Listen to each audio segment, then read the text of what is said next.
ପିଲାମାନେ ସାଧାରଣତଃ मेथी ଶାଗ ଖାଇବାକୁ बिल्कुल भी पसंद करनथांती किंतु थरे आपण एई प्रोसेस रे मेथी शाग बनेकी देखंतु पिला ठारू बड़ समस्ते बहुत ही खुशी रे खाइबे।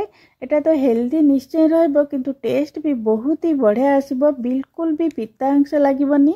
साधारणतः आपण जेतले मेथी शाग बनै थाउ ना शागटा टिके पितुळिया लागि थाए किंतु एमती बनिया द्वारा बिल्कुल भी पिता लागिबनी और टेस्ट बहुत ही बढ़िया आसीबो। सेति पई वीडियोटी को फुल वॉच करंतु और एई प्रोसेस रे निश्चय थरे बनांतु।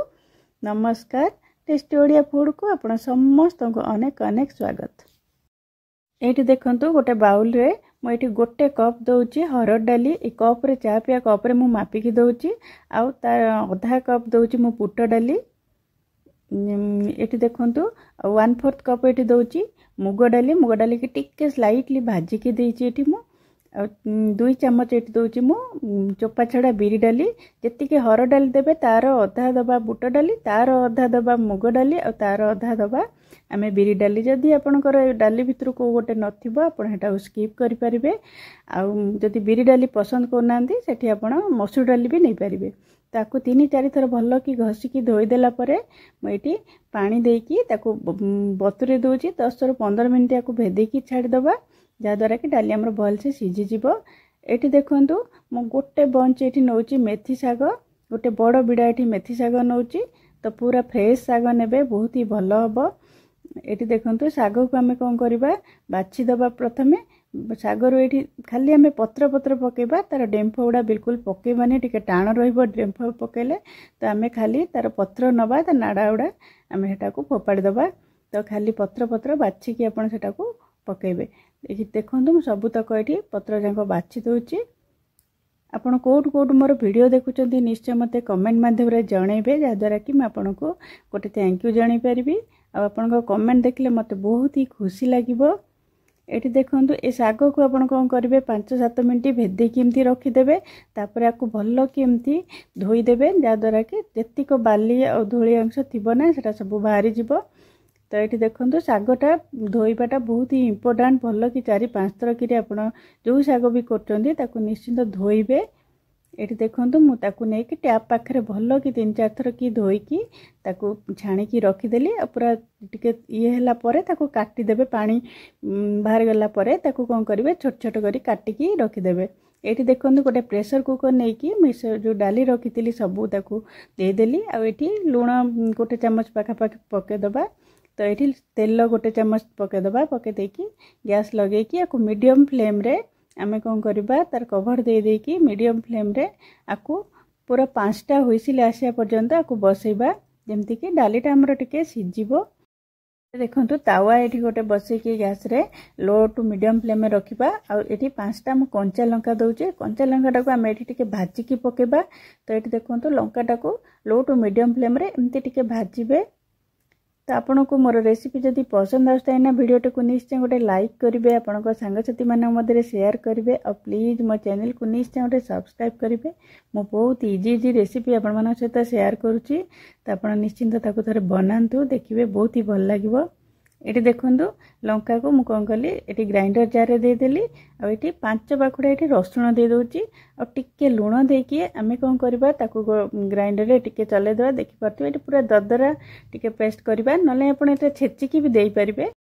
देखंतु प्रेशर कुकर ठंडा होला परे मु आपन को देखौची।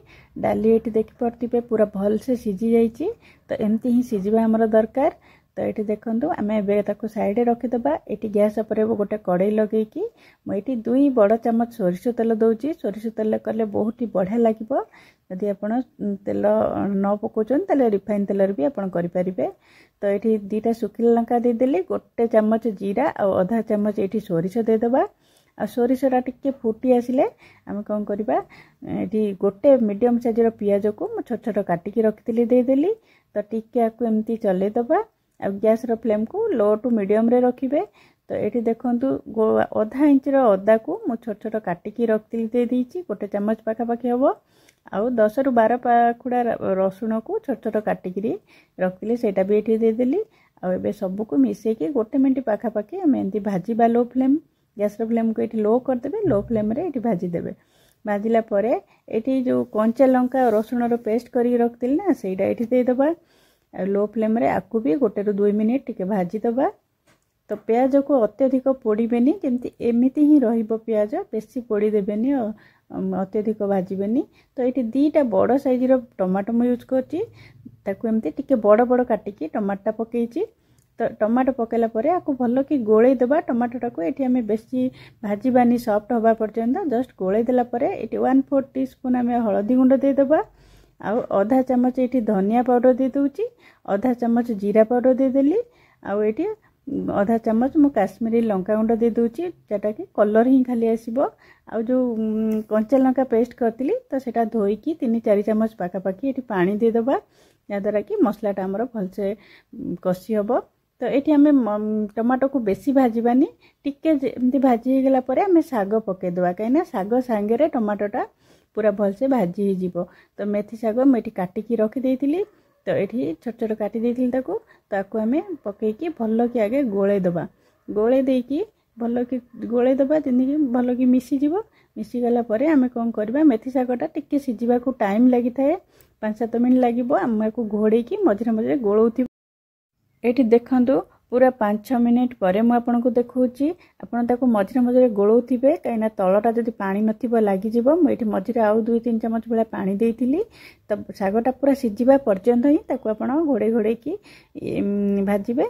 तो सीझीगला आम कौन कर जो डालीटा सीझे रखते सेटा ये देदेली देदेला आपको भल कि मिसई दबा और गैस फ्लेम को हाई देदबा। हाई फ्लेम रे कौन करबा आपको टिके भल कि फुटिया छाड़ीदबा।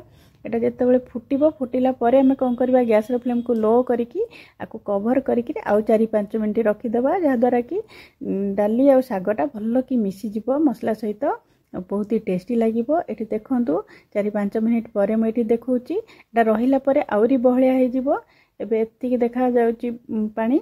तो जेतिक आपको पानी पसंद आपण आउ टिके भी पानी दे पारिबे। तो ये देखु आमर एटा ऑलमोस्ट हो गलानी। ये गरम मसला आधा छोट चामच पके दूची आ ये धनिया पत्र पकड़ा बिल्कुल दरकार नहीं कहीं मेथीर फ्लेवर ही पड़ेब। तो खाली मेथी साग जेहेतु आम बनाऊे मेथीर फ्लेवर आसले ही बहुत भल लगे। तो यही प्रोसेस निश्चय थे बनातु केमती लगुच मत कमेंट माध्यम निश्चिंत जनातु। आज रही पुणी आसबि आउ गोटे नुआ रेसिपी नहीं कि बाय बाय।